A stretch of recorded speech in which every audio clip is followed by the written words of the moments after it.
Здравейте! Сега ще ви покажа как да играете електронните игри. Има 3 възрастови групи. Сега ще ви покажа как се играе възрастовата група от 3 до 5.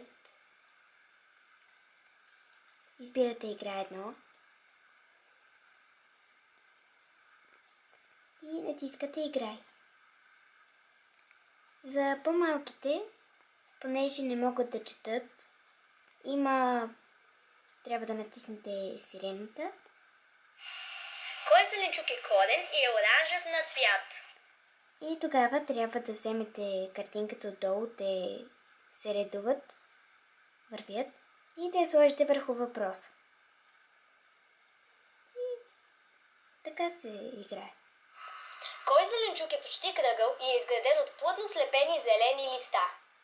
И намирате отговора и го поставяте върху въпроса.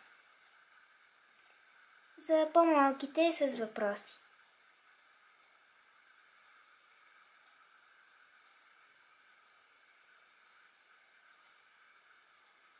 Има различни нива на играта, има и за по-големи.